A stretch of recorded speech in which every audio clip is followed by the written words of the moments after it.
Hey everyone, welcome back to a very special anniversary episode of On Purpose. That's right, this is our 1 year anniversary, our first birthday as an On Purpose community and family. And I want to take this opportunity to just say thank you to each and every one of you. It means so much to me. I'm so grateful that you keep coming back every single week.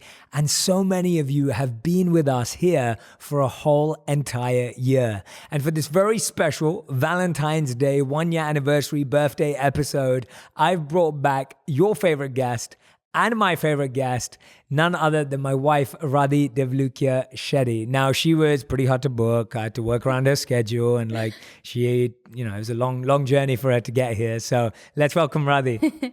Hey. Thanks for doing this. Good to be back. I know, it's so good to have you back. Thank you for doing this. Of course.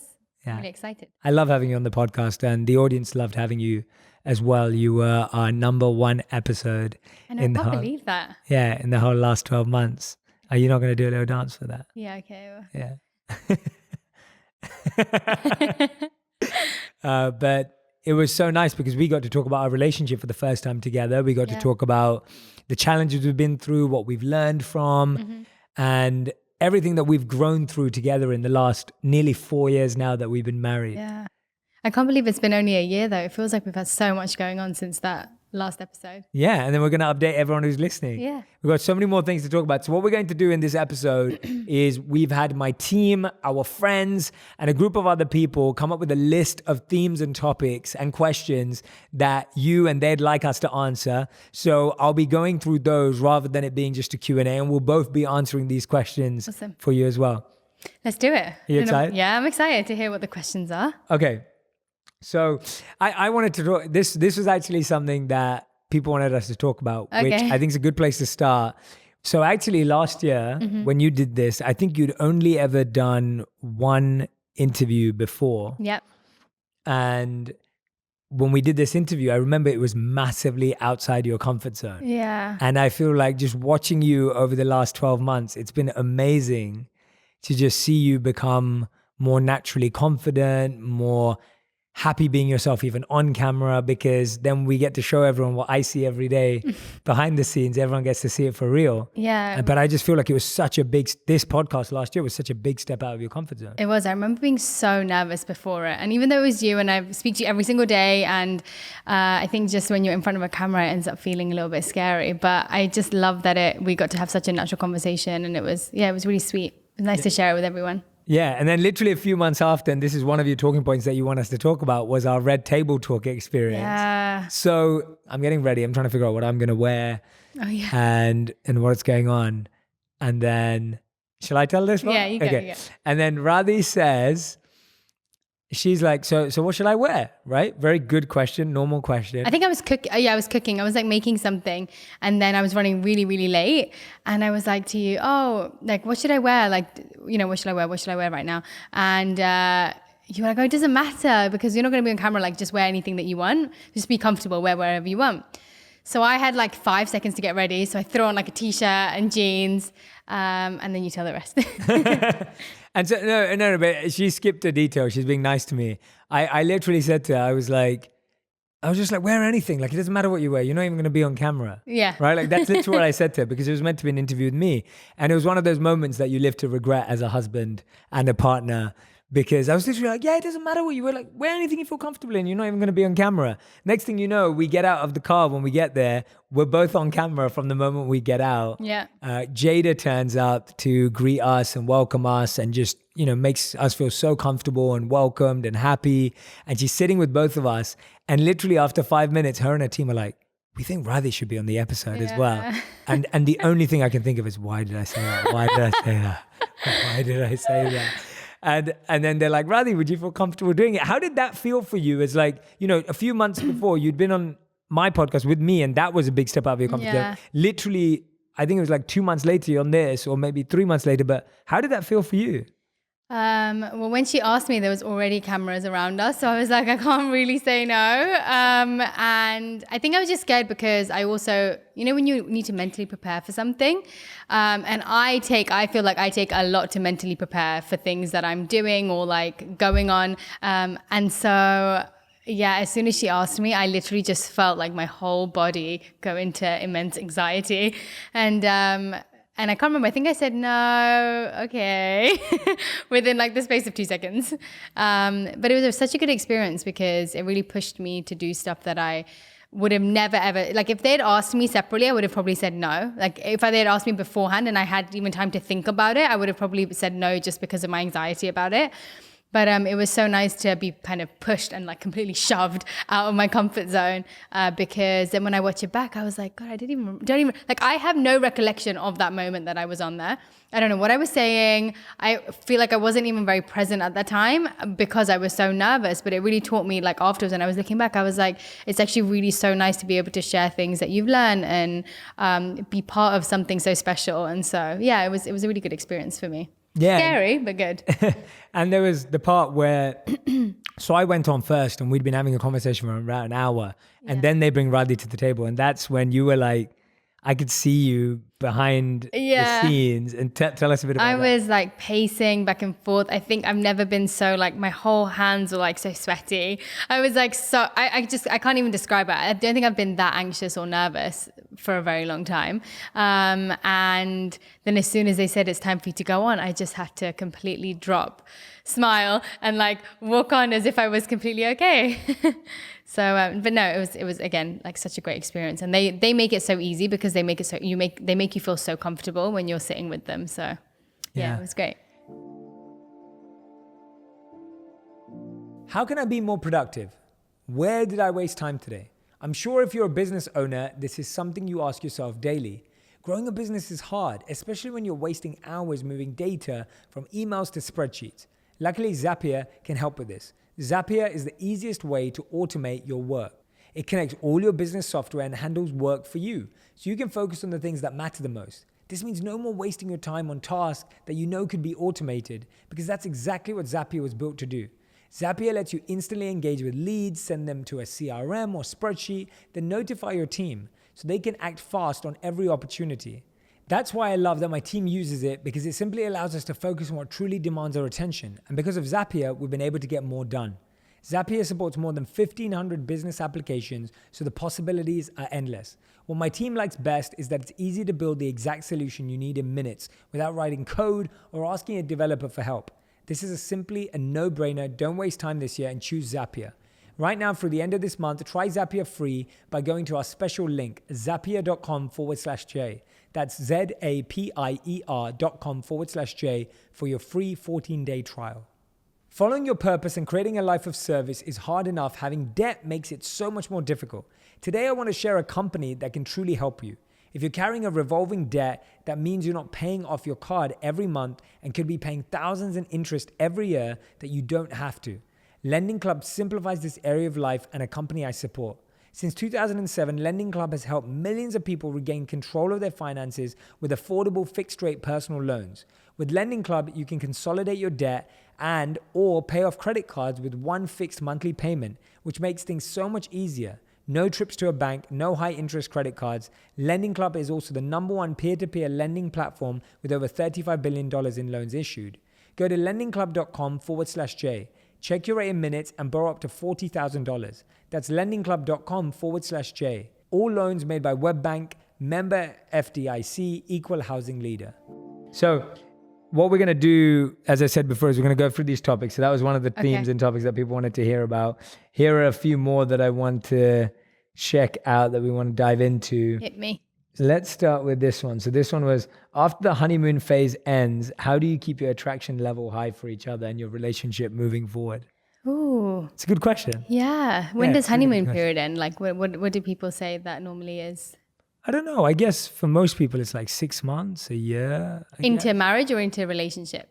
I think into a relationship, but I think it also can happen in marriage too, I guess, because I guess I think when you're getting married, like it's such a fun moment, right? Yeah. It's like, so we know that in dating 6 to 12 months, but then when you get married, it's like you have all your family and you have all these events, and then you have this big high, and then you get married. And obviously for us, after we got married, we moved in together and everything else that came from that. So I guess let's talk about marriage, because I guess that's what we're That's I more fe- recent for us both. I feel like for us, we had to make a really conscious effort to go above and beyond for the other person and really understand how the other person likes to have fun and how the other person really likes to express their emotions. So then we try and facilitate our time together in a way that it allows us to both do that. I remember we went to a football match together, a soccer match. Oh, yeah. It was in the US. It was at LA Galaxy Stadium.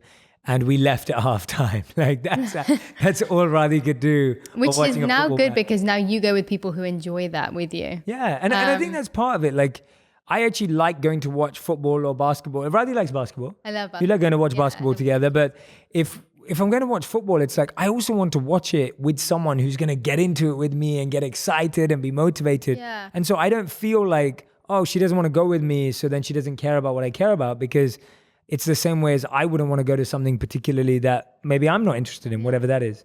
Even though I seem to go with you to get pedicures and manicures. He really loves that. He loves a good foot massage, loves a good pedicure. You like getting groomed. We both love spas. Yeah. That works well. But we found that we liked doing experiences together, and we went to, this is more my kind of experience, but this last Christmas we went to Disney World. Oh yeah. And I've been wanting to go to Disney World for like ages. I haven't been back to Disney World. He is a big kid. Like he absolutely, I think for 3, 4, I can't even remember how many months before. 6 months. Yeah. It's probably like 6 months. He's been so excited to go to Disneyland and to Universal. And every single week he would probably mention it about his excitement for it. And I think just through your excitement, I got excited about it. We end up at Disney World in Orlando and Universal, and it was just, it was epic. Like, it was amazing. I loved it. It was so good. Like, especially at Christmas. Yeah, what I love about it is the experience that those places create and a feeling. And because I'm a creator and a content creator, and I'm always like, how can I create experiences that make people feel certain things and make people, just how do you create something that makes people feel something and makes them feel excited and makes them feel passion and all of that. And I feel like they do it with such ease. And Radhi actually felt unwell just before we went, and when we got there, and she soldiered through. Like, she was the sweetest person ever, because I knew that it was more for me than it was for her, but she does get into it too. And second of all, she felt unwell, and she got pretty unwell at that time, but she soldiered through, and she was just... He'd been waiting for this for 6 months, and imagine I was like, I'm just going to stay here and I'm going to watch a film and just get a bit better. No, there was like, I could not do that to him. You could have. I could have, but I didn't want to. Yeah, and it actually I was really fun. appreciated it. Yeah, You pushed through. I love that. What do you think? How do we do how do we keep excitement through it after honeymoon period? I think experiences is a big one. Like, really prioritizing experiences. We're not just like, we'll find, I don't think you can make attraction or chemistry or compatibility. I don't think you can take any of that for granted. I think that's a big one. For men, get your hair cut regularly, get your beard trimmed. He really thinks that, he really, really believes that he's got a new hair. I don't know whether you guys have noticed, but he's changed his hairstyle, and he genuinely thinks that his hairstyle has changed the way that I look at him. It works, guys. If the men's groomer on Instagram, believes it. Jason, you are the man. I love you. You're amazing. You tell the story way too much. It's a good story. I know, you love it. It's the truth. But no, okay, let's get to it. So the experiences are a big one. I think getting to know each other more and more as months go on, and how we're changing as well. I think that makes a difference, because you're never going to be the same person you were a year ago. And if we're not watching each other grow and watching each other mold into different people and observing that, then actually that can also be something that you can lose this spark, because actually we change so much, and so you're kind of falling in love with a different person regularly if you're paying attention, which I think that's quite cool. Yeah, and I think that's a really good point, actually, that you've got to be open to the fact that the person's becoming different. Yeah. And you've got to want to be able to fall in love with a new person rather than trying to keep them the same. Exactly. Rather than being like, oh, wait a minute, you weren't like this when I married you. Yeah. Like, you were like this, or, you were less like this when I married you, and now you've changed, or all of that kind of language that often comes in relationships. Like, I feel like we are actually very different people, right? Like, we're very different people. Like, I think you really ground me, you center me, you remind me of what's really important. You are more energetic than me. In different ways. Yeah, and just like I feel like we're actually very different, and people will be like, well, how do you, but we have the same deeper values, like our spiritual values are the same, but also not just our spiritual values. I feel like we both are able, I feel this is it. I feel like we're both able to love each other for who we are rather than who we want the other person to become for us. Yeah, for sure. And I think we've kind of had that from the beginning, or at least for most of our relationship, we established that. And I think it was good because we did those rules of things that we knew we didn't want to change about ourselves, or that we really felt were important to each other. But yeah, no, I agree. I think that's a really good point. Okay, let's take the next one. The next one is when your partner is fully committed to a priority or project and you're feeling unseen, how do you help yourself? Ooh, what's that film where they go, I see you? I don't know. Anybody know? Isn't that just like, don't we just do that? No, it's like a couple thing where they're like, I see you, which means like, you know, I love you. Okay. Anyway, if you know, then comment below and tell us. I feel like you're really, really good at balancing. Like, he has a really, really crazy schedule. Like, I don't think I've seen anybody with a crazier schedule than him. And the way that he's able to really balance his work, but then still always prioritize me. Like, I never feel like I'm not a priority. And I think it's, I don't know whether we spoke about this in the last one about we did it, didn't we, about quality over quantity. But he really lives that, and he's like that with everybody around him. And so like you get a good, he's so focused, so attentive. So even in the time that we do spend together, even if he has a crazy like week, 2 weeks, a month, or if I do, then the time that we are actually able to spend together, you're so attentive and focused. And actually, if I ever need you or anything needs to like, I need you to do anything for me, or if something's urgent for me, or if you just feel that my emotions are even changing, or I'm feeling like a little bit sad or anything, like you always are there attentive to pick up on it, and you always change everything around to just be there for me in those times. And so I feel like, I can't really say that I feel like I've been unseen by you. I think we've learned how to pick up on each other's emotions and know when to show up for the other person, which I feel like maybe we didn't have at the beginning of our marriage, but I think that we've really learned to understand that from one another, and it's definitely changed the way that we feel loved by one another now. Okay, I love how high quality food and this sponsor is special to me because they're helping put an end to food going to waste. I couldn't believe it, but over $218 billion of food goes to waste in this country every year, including 20 billion pounds of produce. That's what Imperfect Foods is here to change, and I'm in full support. Imperfect Foods is the only food delivery service that buys the perfectly healthy and great tasting foods grocery stores won't sell and delivers them to you at a discount so you can save money and help reduce food waste. An imperfect food can be anything from a carrot with 2 stems, a misshapen apple, short piece of pasta, or oversized strawberry. They source directly from farmers committed to quality and delivers delicious imperfect groceries to you for up to 30% less than grocery stores.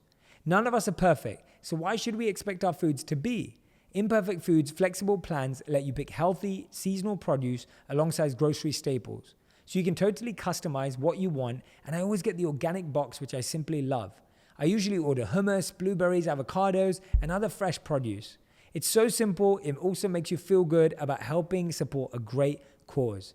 Start saving time, saving money, and saving waste right now when you go to imperfectfoods.com/Jay Shetty. Now through February 16th, you get $10 off your next 4 orders. That's a total of $40 off. Just go to imperfectfoods.com/Jay Shetty to get $10 off your next 4 orders. imperfectfoods.com/Jay Shetty.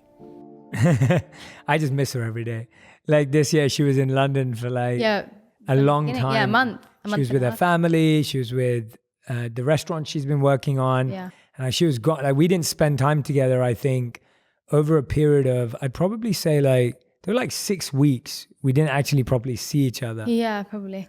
There were probably like 6 weeks that we didn't see each other. We weren't in the same country for a lot of that. Mm-hmm. I was in LA and she was in London. And on top of that, we weren't talking all the time. But with Radhi, she's really good at sending me voice notes, which are hilarious. Yeah, sending me funny selfies, which I absolutely love, like getting like just her pulling like the funniest faces ever. And then her trying to call me as much as she can. And that's how I am. I'm the same way. Like, I don't feel like we've set rules about when we are apart. We just get on with stuff. So like the way I deal with it, if she's busy with the project, is I book out my whole schedule, whether that's spending time with myself, which I really enjoy. And I think that's a really important one, that when I know she's busy and she's really focused and she can't like be on a phone call all the time or talking, and our time difference, for me, it's like, that's my time alone. Like, that's an opportunity for me to really invest in my relationship with myself and how I feel and what I'm doing for myself. So this year I started playing more tennis. I started prioritizing my exercise. I started spending more time at the gym. Like, I was just thinking about like, what can I do to invest in myself during this time? I was spending more time with friends. I was catching up with people I haven't seen in a long time.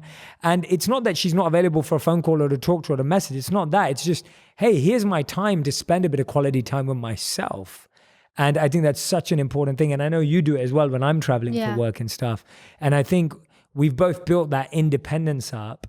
And at the same time, then I was just so excited to see her. I couldn't wait for the day she was coming back. And I remember that hug that we had the day you came back. Yeah. Like, it was just like, I was so happy to have you back. I know. And so I actually loved that feeling of missing her. And I also loved that feeling of having time to really invest in my relationship with myself. And how about when you, like, have you ever felt a time when you felt unseen by me? No. I think we talked about that last year, like when they were trying, but not in the past 12 months. Yeah, I think we really learned to detect when each other needs. Yeah, I think last year we talked about a lot of the times when we've made that mistake, but I think in the last 12 months now. Yeah. All right, let's do the next one. Okay, so what would you say annoys you the most about your partner? All right, I'm going to go first because it's easy. Okay, go on. Okay, so for me, it is my chargers and my tech. Oh my gosh. Like, why? Look, wait, I'm going to go for it. Okay, so I have chargers. I know, go on, carry on. I have chargers placed in every key location in the home. I have one by my bed. I have one at my study. I have one in the corner of where the TV is. Like, I just have chargers everywhere because I use my phone a lot. I'm in lots of different locations. I have one in the car. And so I like to be able to charge it. I don't like being moving around. So then chargers stay where they are. Often I will find chargers have moved locations. Chargers are no longer in those locations. My mum's going to get well happy with this because I do this to her when I go home as well. And she says the same thing to me. Yeah, chargers are missing. So what I decided to do, because the worst thing is when I noticed this and I'm like, Radhi, that's my charger. She's like, no, it's not. She's like, no, I bought this. Like, I'm like, no, that is my charger. And she'll be like, no. Just to be clear, iPhone chargers all look the same. So I went a step further and got a different colored cable. So I was like, this is it, right? Like, I've got this bright pink cable. I was like, there's no chance that she bought the same bright I thought you pink bought cable. it for me. No. Yeah, exactly. And then that happens with that too. So that is probably the most annoying thing. I do see the annoyance come out fiercely when he can't find a charger. Last night. Yeah, last night I was sleeping and he was like, Radhi, where's my charger? I was like, it's in my bag. Why is it in your bag? Yeah. Okay, so that's probably my number one thing, I think. Okay. I'm trying to think of other stuff, but that's definitely. What's the thing that annoys me about you? Oh, I know. Well, I don't know whether this is actually a thing that, You talked about my shoes last time, so we got. No, I'm not talking about shoes. The one thing that annoys me is that, because he has this really annoying photographic weird memory where he can actually remember every single thing. And so even if I'm right, and even if I know I did something, because I know he's got this memory, I then question myself. Because like, I know for a fact like something has happened and I say that to him, or I know I've told him something, but because I know how good his memory and how like weird his brain is, I then question myself because I'm like, he does have that. Like he does know how to remember every single thing that someone possibly says.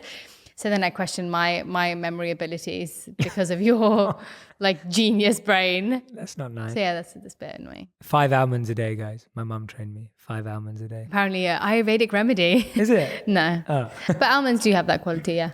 Really? Yeah, they're meant to be good for brain power. What other nuts are good for brain power? Walnuts. That's why they're shaped like a brain. Did you know that? Yeah. Walnuts You told me that before. Oh, yeah. All nuts, really. Nuts and seeds, they have really good ingredients that are meant to be good for brain power. Okay. Yeah. All right. Next question is, what's something your partner has said to you that really hurt you, but served as a valuable lesson? I know what mine is. You always tell me that I don't know how to like utilize my time well, which didn't hurt. In a good way though. In terms of like I've never said that to you. No, you do. As in not in a bad way, but you always say that I need to learn how to use my time in a way that's efficient, because I know I don't. Like, I'm a big procrastinator. It's never come like in a rude way from me. It's when I've been talking about what I'm struggling with, whether it's to do with things that I want to get done, or how I feel like time just gets away from me and a whole day goes by and I feel like I've hardly got anything done. And I have this really bad habit of just either procrastinating or not knowing how to prioritize things. And so I'll end up having a list of to do, and I'll end up doing everything that's completely not on my list, like reorganizing a kitchen cupboard, instead of what's actually on my list of things to do. So you talk about this a lot. It wasn't just that line, but when you tell me that about myself, I know it's definitely true because it hits home. So I feel like we have never been in a situation where we don't filter what we say to each other. Like, even if we're really upset with one another, or even if we're angry or whatever it is, I don't feel like we burst out like words that we don't mean. I don't think we've ever really done that. I don't think we've been so harsh with our words in arguments or when we felt upset with one another. Yeah, I just feel like with that type of stuff, you have to be careful about that with your partner, because you've got to look at this person like every night before you go to bed. You have to see them every morning when you wake up. Mm-hmm. And if you say stuff you don't mean too often, either it becomes real or that person feels like, just like a joke has an element of truth. Even if you say something you don't mean that's extreme, there's still an element of truth. And now that person has that with them. Yeah. And I know one thing that I used to say that I stopped saying in our relationship was, for a long time, I used to say things like, oh, like I can live without you if I needed to. Oh, yeah. And I used to see that as a sign of strength to say that. And that came from me just being detached and, being independent. But then I started to see like that type of language in a relationship. And I never said it in a mean way or a extreme way, but just that statement, what those words actually mean, you end up pushing your partner away. And so you've got to be so careful with your words that you say to your partner, because if you're saying something just to get a reaction out of them, or you're saying something it's like being 16 again, like when you say something to your friend just to get a reaction out of them. Yeah. But it's like, you can't live like that with your partner, because you're just with them so much of the day that you got to be so intentional and focused on how you speak to people. So what's the one that so what's my thing? What's something your partner has said to you that really hurt you but served as a valuable lesson? I don't think you've ever said anything hurtful to me. What about when I said I didn't like your hair? There are times when like I've worked really hard on something.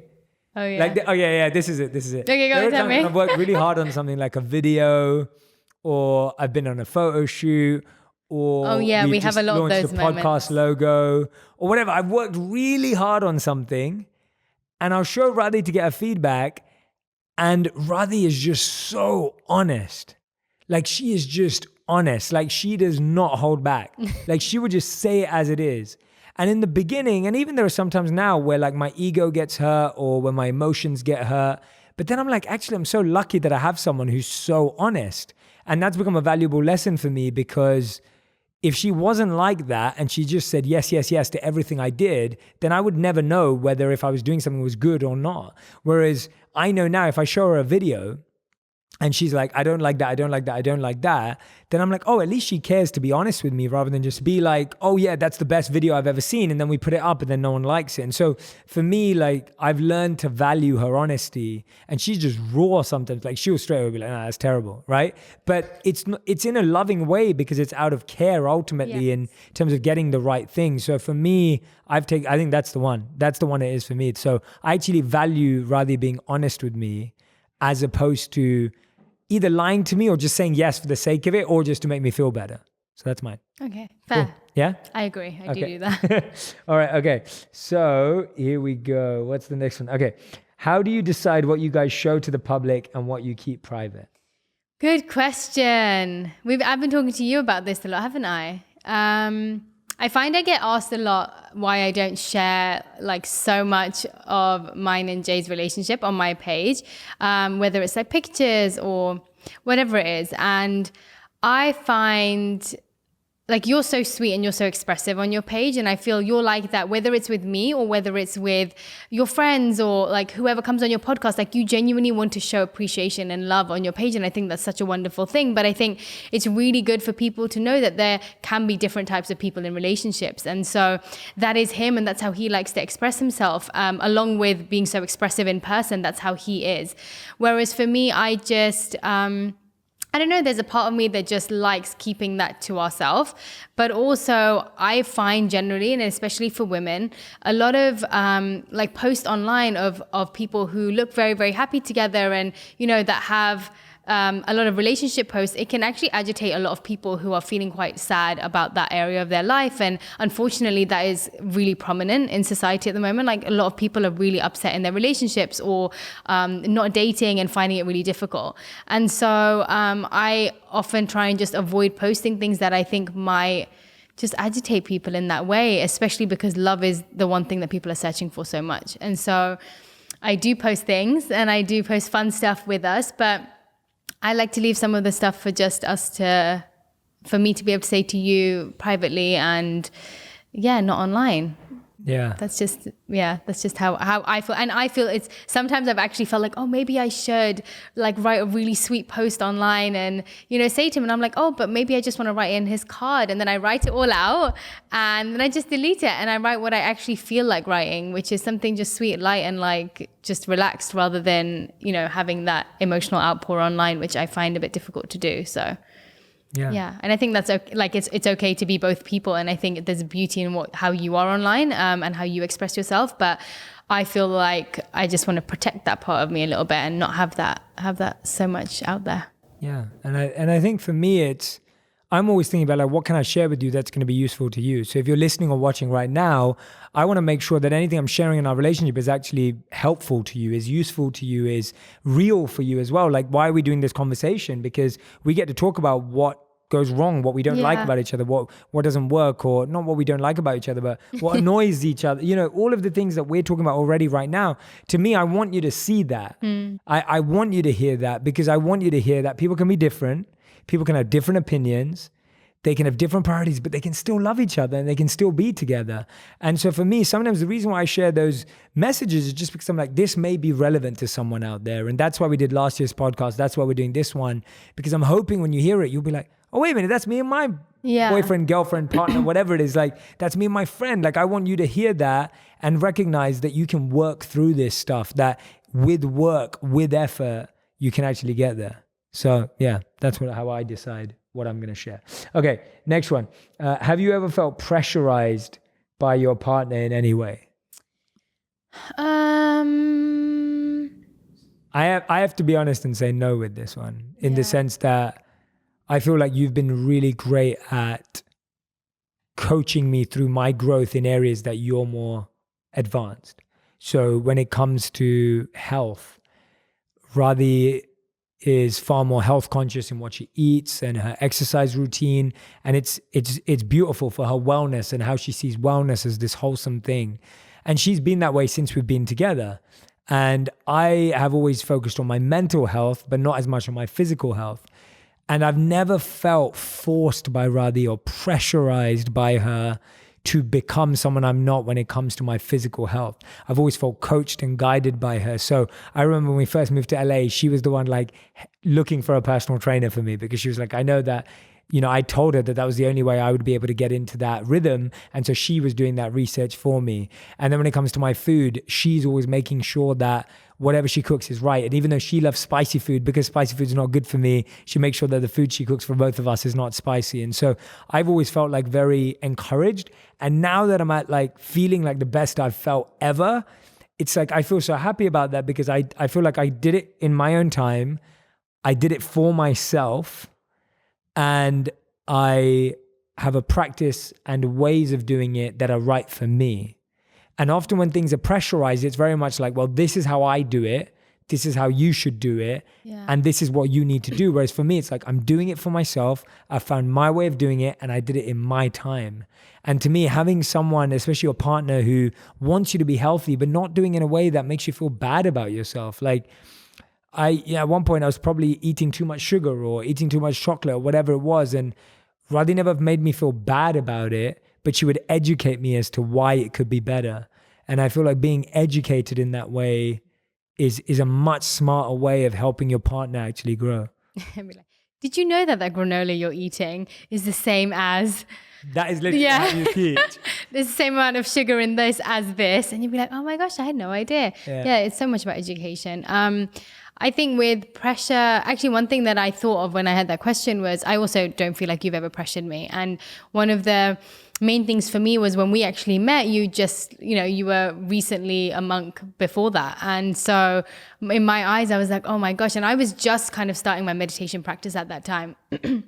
And so for me, it was, I always thought, oh my gosh, am I like gonna feel really, really pressured by the knowledge that he has and by the way that his meditation practice must be so deep and powerful and all of that. I thought I would feel that way, but actually you were just such a wonderful guide and teacher in allowing me to explore it myself, because just like you said, I don't feel like nobody is gonna feel happy about doing something that they're pressured into. And also just the conviction with which someone wants to do something, if it's done out of pressure, actually it's not going to be that much, and so they're not going to want to stick to it anyway.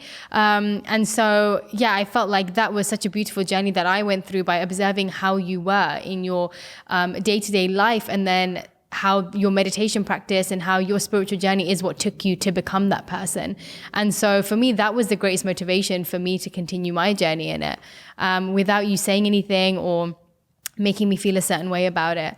And again, the other thing I think of is how, anything that I wanted to do or I've said I wanted to do, you've always given me advice on it and always given me the best advice that I could have asked for. But you've never forced me to do the things that you've told me that I should be doing. Like you've given me advice. Yeah, you're not regimental about it. Like you've given me advice on so many different things, and a lot of the times I haven't taken the advice, or I've heard it, but I haven't been able to put it into practice.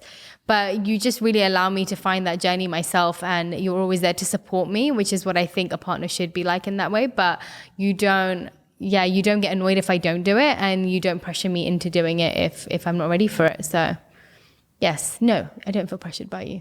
Except for when you don't want to eat sugar and I want to eat like chocolate cake and ice cream, and you're like, I'm not eating sugar right now.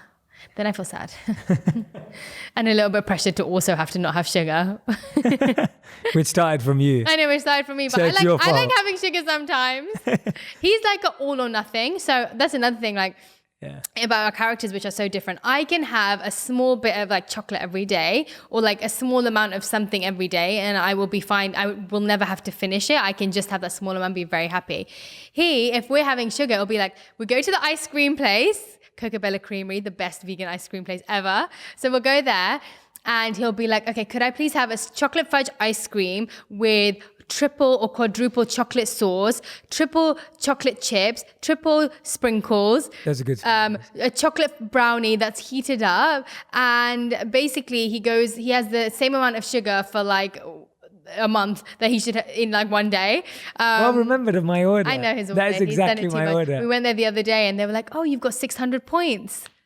Which he got all while I was away. No, I've saved them. I'm saving them. One day I want to walk in there and use all my points and like feed everyone. But yeah, no, so he's an all or nothing, whereas I feel like I'm quite like, I will have a little often. But you're really good. Like when he says no to having something, we will go anywhere and there'll be like the most incredible stuff around us to eat. And you'll just be like, no, I'll have fruit. I'm like, oh, fine, don't share my cake with me. And I think we've also felt it with like ambition. Yeah. In the sense of like, I feel like I've always been really driven. Like since I remember in my teenage years, I've always been really driven. I've always been really focused and motivated and inspired. And I've always been ambitious and chasing my dreams, whatever they may be. And when we met, I was very clear about that as well. Yeah. That's who I was. But I feel like I work harder on my purpose now than I ever have. Yeah. So in one sense, I've changed a lot since we met, because when we met, I still wasn't working as hard as I am now on my purpose, but I've never felt the pressure to slow down from you, or I've never felt the pressure to have to detach from those dreams or disconnect from those dreams. And I think that really helps me, because I'm not worried about feeling like I'm letting her down because she doesn't make me feel that way because she doesn't feel that way, I feel. I think I've been asked this before because of the speed that you work at and like how focused you are, whether that makes me feel like pressured into being that way. And I actually I feel like that that never really happens. I feel like I watch you do it and I'm so amazed by it and in awe of it. But I feel like I still work at the same speed. I'm just chilling along, doing things at my own pace. But I think that also shows that like I never feel you're putting that onto me. It's always just you doing you, and I get to do me at the same time. But we can just kind of work on parallel, which is quite nice. Okay, awesome. Let's do the next subject that's over here. The next one is... Give us a fun one. What can only your partner do that really makes you feel loved and special? I mean, that's more you rather than fun. What do you do that makes me feel really special? Yeah, loved and special. Loved and special. Should I say what you say to me? Well, I don't... Oh, yeah. So basically, No. I don't know where this came from. I'm going to share this because it's really funny.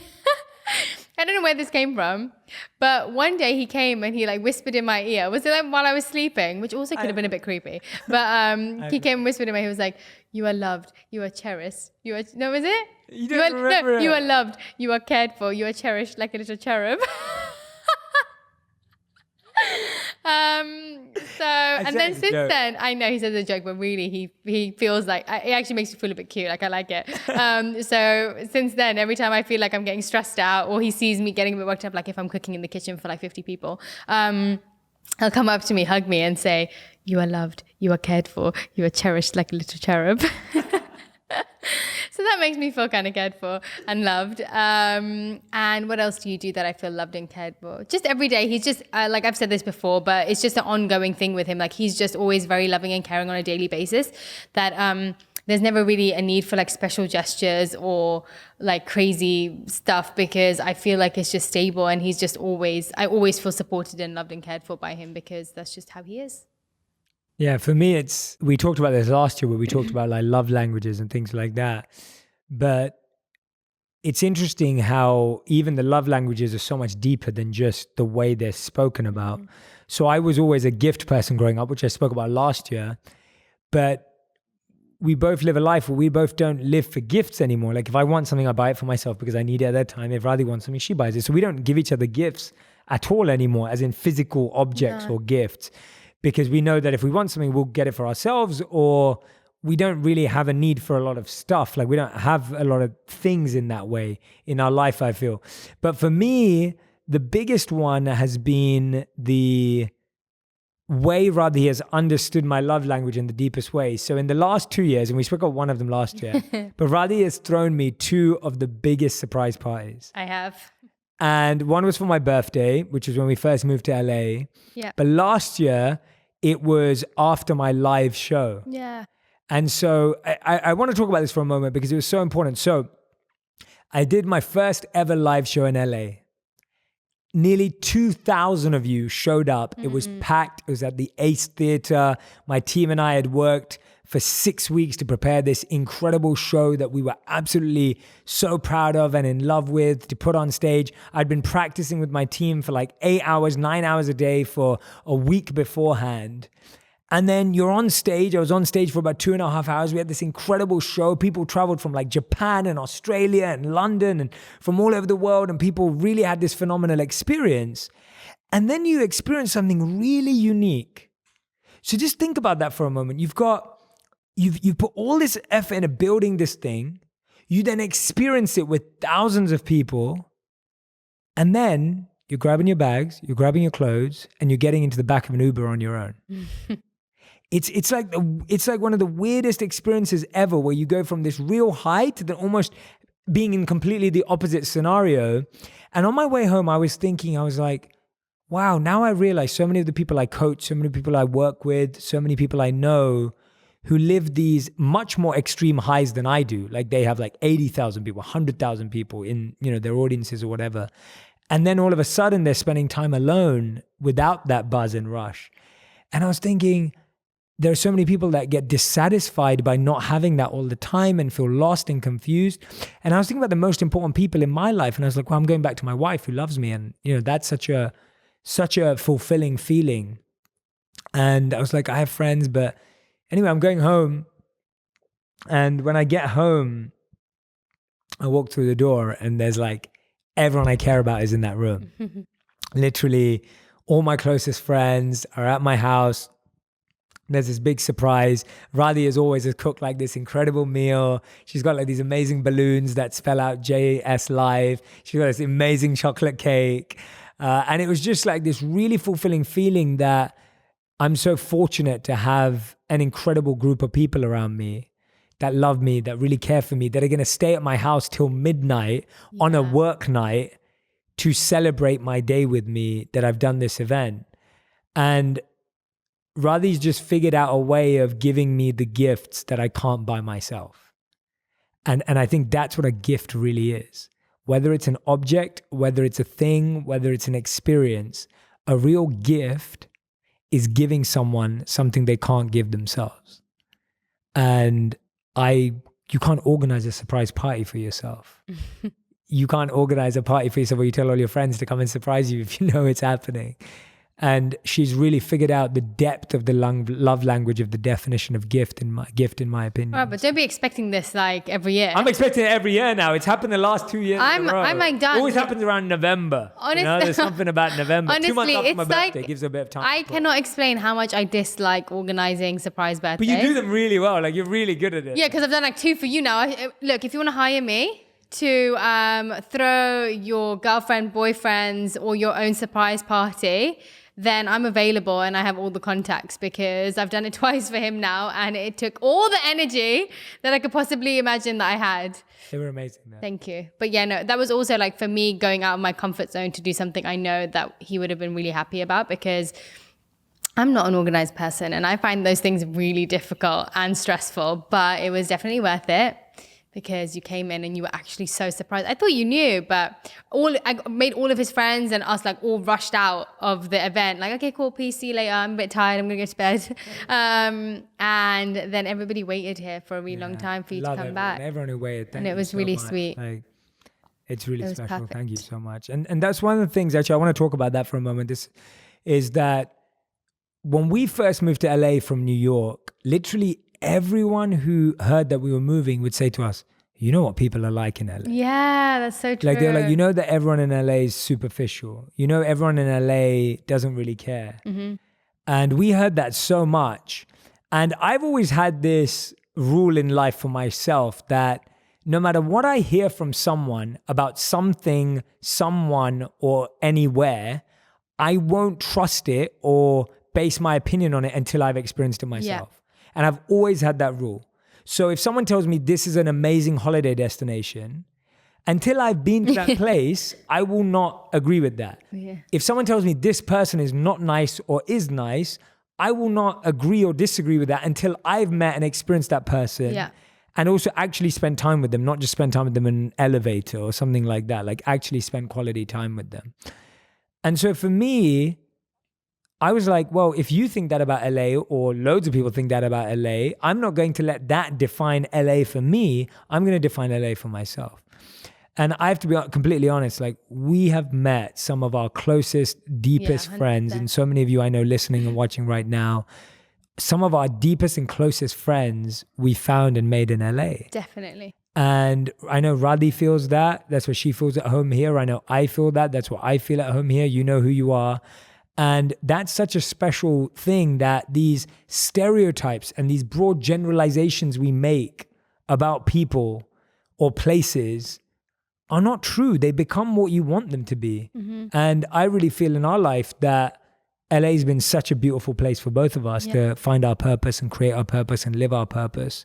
And, you know, you can't really define a place you can't just say that a place has a reputation or anything like that, because you find the people where they are. So for me, the people I've met here and the friends I've made here have just been absolutely incredible. Yeah. And for me, what we've really tried to do, and I think this is important too, is we've tried to build the conscious spiritual community that we want. So rather than expecting that what you want should exist anyway, why not create it yourself? Yeah. So we started hosting these events at our home last year. We did 2 of them. We're doing another one coming up soon. We invite our friends to them, and they're spiritual events, community events that we used to have in London and in New York a little bit, but definitely in London. And we wanted our friends to experience meditation in the way we meditate. We wanted our friends to experience wisdom from the people that we learn from. And so we started organizing these events. And now they're not parties in the same way. Like, we don't have any alcohol at these events. Like, no one's getting, it's not that kind of an event.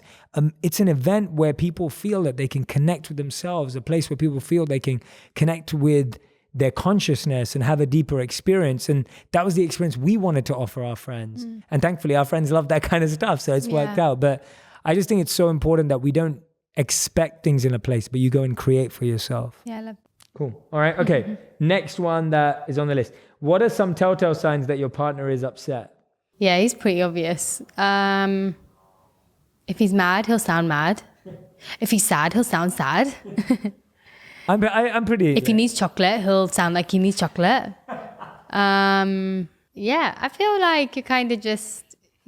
If he's upset, he'll just be like, look, I need to tell you, this has upset me. Or, yeah, you're like that, right? I'm trying to think of the last time you were upset. Oh, yesterday night when he was mad about his chargers, I knew he was mad. I heard it in his voice.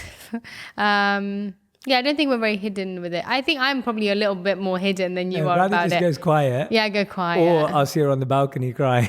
Yes, literally that. I'll just see her Those outside. Are the two, like, obviously, she wakes up earlier than me, so I'll wake up and she's outside and I just see like streams of tears. I cry sometimes during my meditations in the morning. It's like my time, and then suddenly I'll realize I'm sad about something, and then I'll just start crying, and then he catches me at that time. Or my quietness.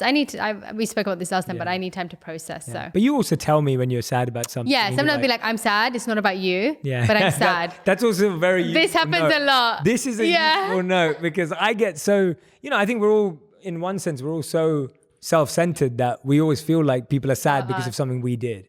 Like, it's a self-centered ego trick where, like, if she's sad, it must be something I did, even though I know I didn't do anything wrong. And so then but her telling me I'm sad, but it's nothing to do with you, it's like, it's actually a useful technique in relationships. I'm feeling irritated right now, and I don't know why. I've done this a lot. I feel really irritated. I don't know why, but I just want you to know that I'm feeling that way. So it's really stay away. Yeah, it's just really useful to communicate that to your partner rather than expecting them. Like, no one's a mind reader. Like, no one is a mind reader. And I think one of the biggest challenges in relationships is you just expect the other person to know what you're thinking. Yeah. Awesome. Cool. All right, that was a quick one. Cool. Okay, this one is... Do you still try to impress each other?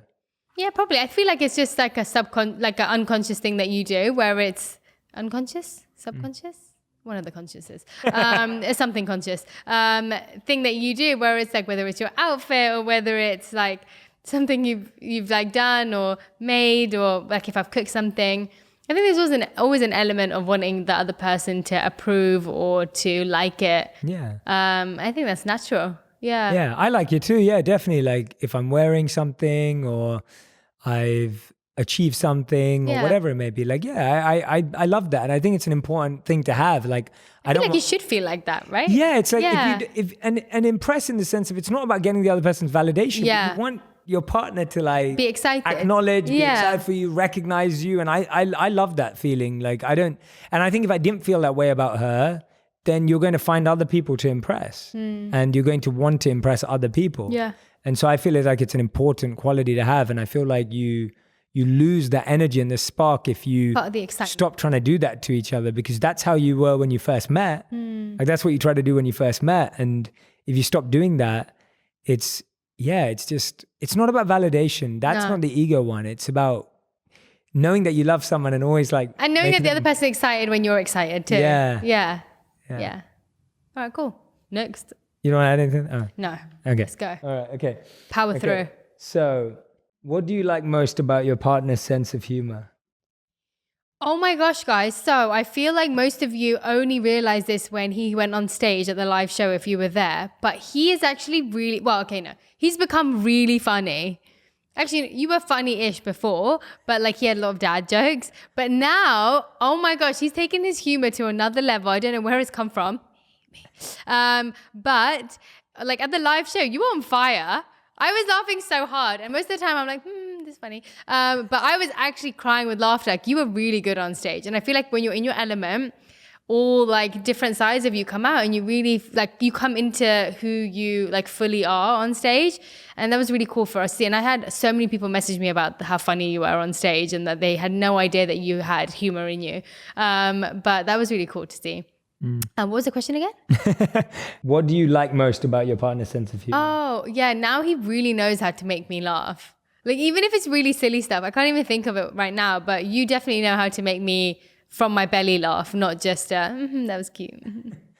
But I still take it too far sometimes. Yeah, sometimes it's like I'm laughing really hard, and then he keeps going because like he thinks it's going to make me keep laughing, but then he kind of ruins it. But that's also quite funny. I do that a lot. Yeah. I do that a lot, but she's like, okay, you went too far. Yeah. It's like, I feel like I'm just going to get one more laugh. Yeah. It's like, that happens a lot. Yeah, no, on stage is where I feel like I'm at my most myself in terms of when I'm sharing, and I feel like I'm at my best on stage. So I love being with the audience, and I love that energy that everyone gave me that day as well. And, when I'll be touring soon as well, I can't wait to meet so many more of you. So it'll be fun. But yeah, okay, about you, what's my favorite thing? Radhi is literally exactly who she is on her Instagram. Like, whenever anyone tells me like, oh, I love her post, like I love the light she is, like that is her. Like, that's just her all the time. Like, I wake up and she'll be doing a dance. Like when I walk into the living room, or like I come home and she's just like smiling and laughing, and she'll make jokes about everything. Like, Radhi doesn't take life seriously, I feel. And that's what I love about you so much. And what I mean by that is she takes her spiritual life seriously, but then she doesn't take her day seriously. Like, she's happy to laugh at herself. She's happy to laugh at what's going on. We can both be like talking about something really serious at one point, and then we'll both start laughing because she's able to laugh at it. And I just think she's always got this childlike energy, and it's not childish because we don't want people to act childish, but when people are childlike, and Radhi really has that, like, she always makes everyone laugh. She just says funny stuff throughout the day, and her dances are the best. And I love it. My no rhythm dances. And they're the best. I'm just so happy that I get to experience them all the time. Like, I'm really, really happy. Like, you are literally the comedian of our lives. I mean, you're catching up though. Yeah. You are catching up with your jokes. I'll give you that. You're definitely becoming more funnier with age. I like your sense of humor is playful and not like contrived. It's not like she tells knock jokes and stuff like that. It's like, it's just playful. It's childlike. It's abundant. Like, it's just there. It's who she is. It's like, it's the best thing about you. Oh, thanks. Yeah. And I love seeing you laugh. That's the best thing, because she laughs at her own jokes the most. Oh, I laugh at my own jokes all the time. And I love watching her laugh at her own jokks because I feel like, look, if there's ever a time when you need to laugh and there's nobody around, you need to be able to be at a point where you can make yourself laugh. If you're having a bad day, make yourself laugh. Don't leave it on somebody else. It's good advice. Thanks. All right, we've only got a few more left to go. Okay, I'm ready. Okay. Oh, Radhi also does, I want to add this. Radhi also does some funny stuff that makes me laugh a lot. So we went to this Halloween party. Oh. And it was a fancy dress party, obviously, as Halloween is. And Radhi came up with this idea about a month before that we should go as a Rajasthani prince and princess based on this movie called Padmavati, for those of you who watch Bollywood.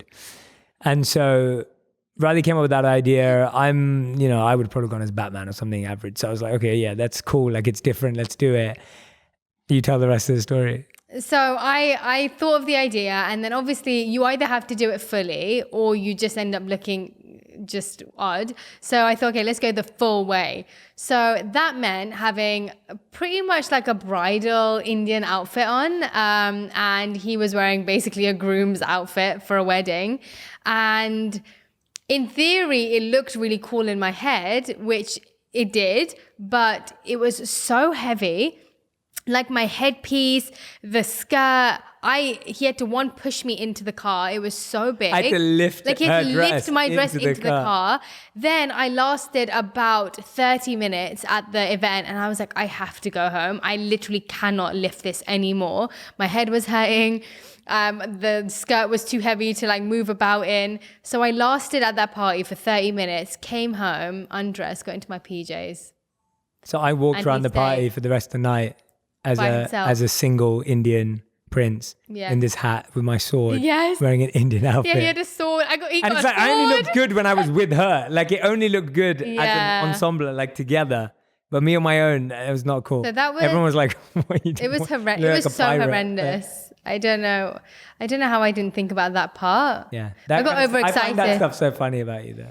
Yeah, that was not one of my best moments.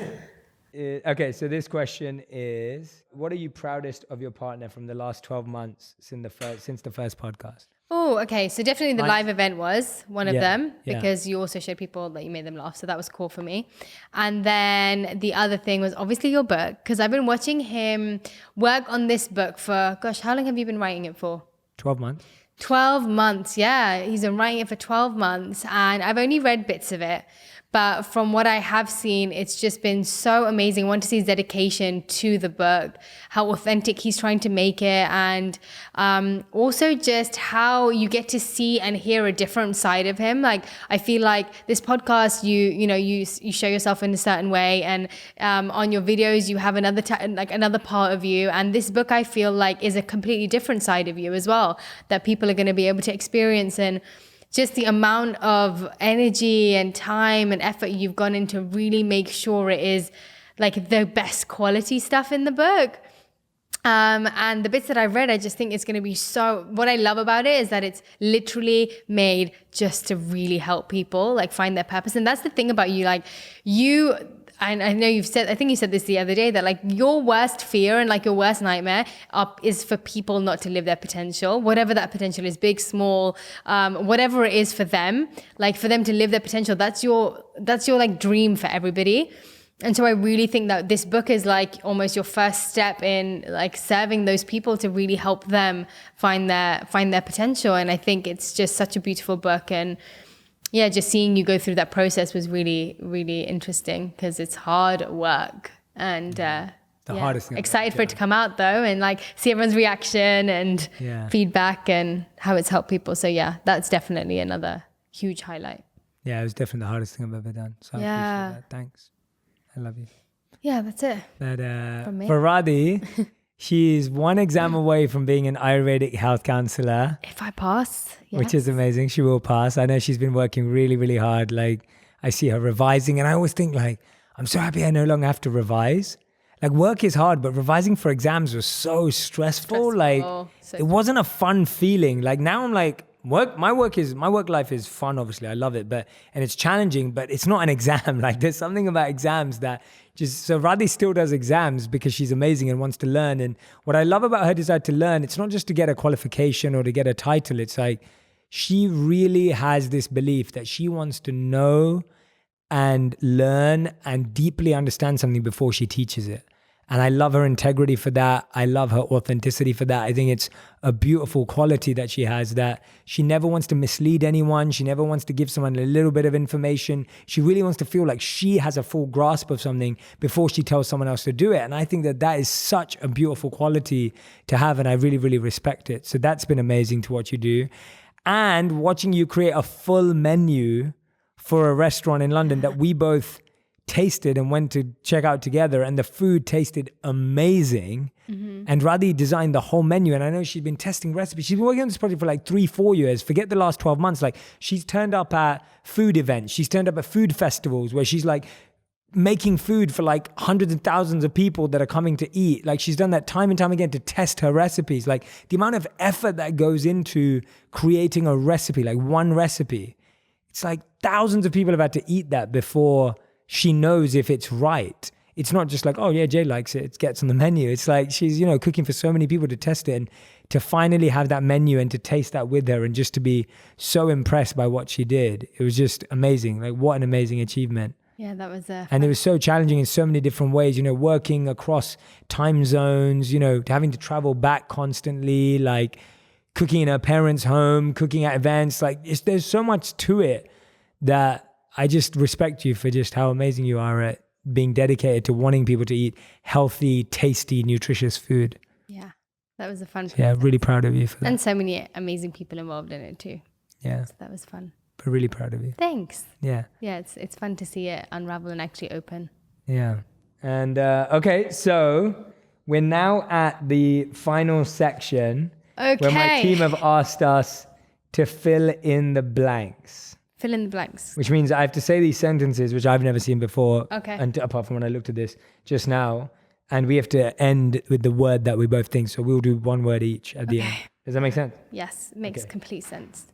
The first one is love is best when. Love is best when shared. I was going to say the same thing. I was going to say when it's mutual or shared. I was going to say shared first and then when it's mutual. Okay, cool. Love is never. Ego-filled? Ooh. That's not a word there. No, but that's good. That's Egotistical? Yeah, that's really good. I was going to say boring. Or boring? Yeah, love is never boring. Both. It's always exciting. It's always full of growth. But your answer's better. You win that one. Okay. Commitment means. Commitment means... Because commitment means dedication. So commitment can't mean dedication. Is it commitment means? I think commitment means... Understanding? No, commitment means... Yeah, understanding is good. Yeah. As in whatever. There's no right or wrong answer. Is that commitment? I think commitment means every day, anywhere, anytime. Like, that's commitment. 3 words, but fine. We'll give it to you. Yeah. I like that. Okay. I knew I loved you when. Like time or like when you did this? No, when you did something, yeah. And it can be more than one word. Okay, I knew I loved you when you first cooked for me. And you made this like...